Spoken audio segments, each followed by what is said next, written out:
निशा की बेहिसी पे बात करेंगे कि निशा कितनी बेहिस औरत है। इसको अपनी मासूम बच्ची का ख्याल नहीं है।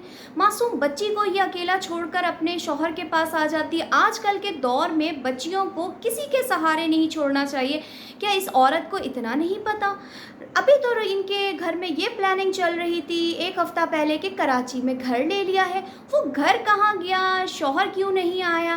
क्या निशा जो है वो कराची फिर उसी मकसद से आई है? क्या बाबा जी के दिल में जो शाइस्ता की यादें थीं वो रंग ले आई हैं? क्या शाइस्ता जी ने फिर दोबारा से बाबा जी के साथ रिश्ता जोड़ने की कबूलियत कर ली है?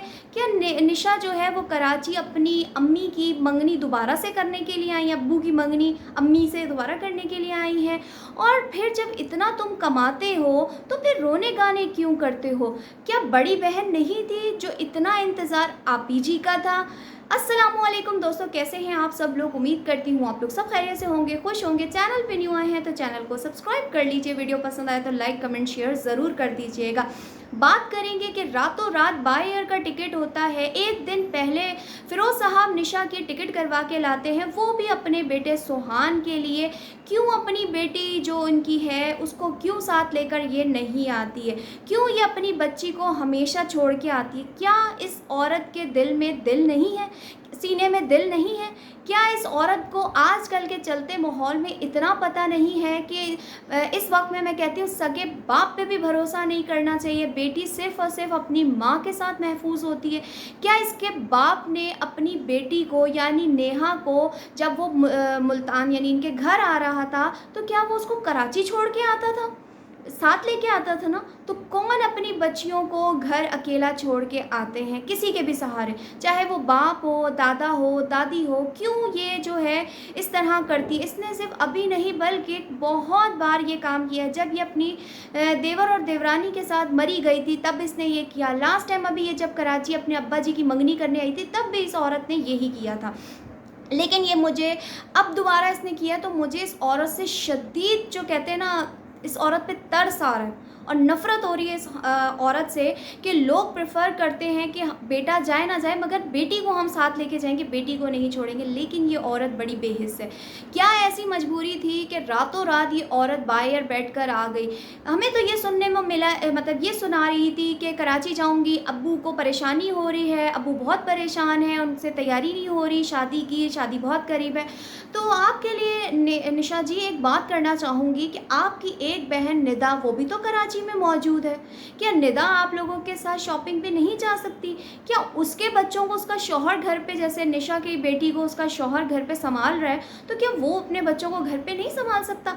क्योंकि दोस्तों निदा को ये लोग घास नहीं डालते क्योंकि निदा गरीब है, इसीलिए ये निदा को ज़्यादा पूछते नहीं हैं। इनकी दाल गलती है सिर्फ़ और सिर्फ निशा से, जिन्होंने इनके ऊपर एहसान किया, इनको चैनल बना के दिया। अभी मैं थोड़ी सी बात करूँगी फ़िरोज़ की भी, कि फ़िरोज़ की अभी कुछ दिन पहले निशा और फ़िरोज़ की बर्थडे की यानी सुहान की बर्थडे की वीडियो आती है। बेटे की आई थिंक बर्थडे थी कि बेटी की, मुझे कंफर्म शायद नहीं याद, सुहान की थी। तो उसमें इसके भाई और भाभी फ़िरदौस के जो बीवी फ़िरदौस ये सब आए हुए थे। लेकिन अभी कुछ दिन पहले तो तुम बड़ा अपने भाई पे इल्ज़ाम लगा रहे थे। तो दोस्तों ये हैं वो ड्रामेबाज जो अपने कंटेंट के लिए ड्रामा खेलते हैं और अच्छे खासे आप लोगों से सिंपैथी बटोरते हैं, व्यूज़ लेते हैं, गालियाँ भी खाते हैं। इनको पता है कि जितना हम अपना गंद फैलाएंगे, जितना आप नेगेटिविटी हम दिखाएंगे और आप नेगेटिव कमेंट्स करेंगे, उतना हमारा चैनल ग्रो करेगा। इसके चलते अभी जो इनकी एक कराची में एक कहानी चल रही थी अब्बा जी की, जो आशिकी माशूकी शाइस्ता जी के साथ पहले मंगनी हुई, उसके बाद वो मंगनी तोड़ दी गई बिना किसी रीज़न के। मेरी नज़र में वो कोई रीज़न नहीं था जो शाइस्ता ने रखा कि मेरे बेटे भतीजे की डेथ पे जो निशा है उसने और उसके मियाँ ने अफसोस नहीं किया, जबकि जो कराची में जिससे तुम्हारा रिश्ता जुड़ रहा था अंकल आसिफ, वो तो अपने बेटे और बेटी के हमरा आपके घर मैयत वाले दिन भी आए, शाइस्ता जी पूरी रात तक रहे, तदफीन में भी गए, सब कुछ किया। लेकिन आपने सिर्फ निशा के कंधे पे रख के बंदूक चलाते हुए इस रिश्ते को ख़त्म तो कर दिया। लेकिन उसके बाद फिर आपको भी दिन में तारे दिखा दिए नेहा और निशा फैमिली व्लॉग्स के सब्सक्राइबर ने। लेकिन उसके चलते क्या फिर से आपके दिल में घंटी बज रही है अंकल जी के लिए? मुझे तो लगता है ये दाल फिर गलने को तैयार तैयार है या नहीं।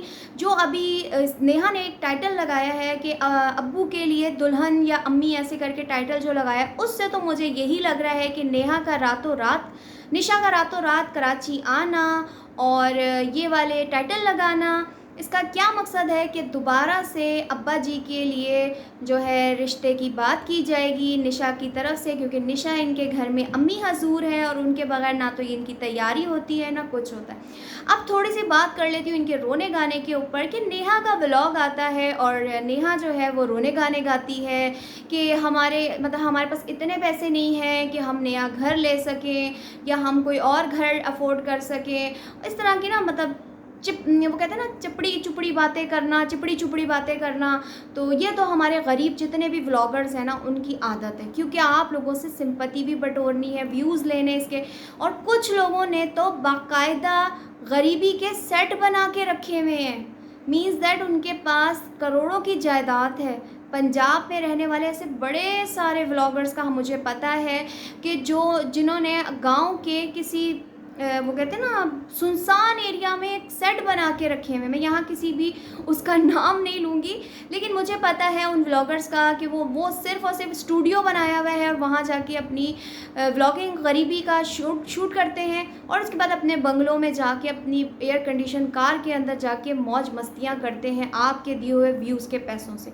ऐसा ही हमें यहाँ कुछ नज़र आ रहा है कि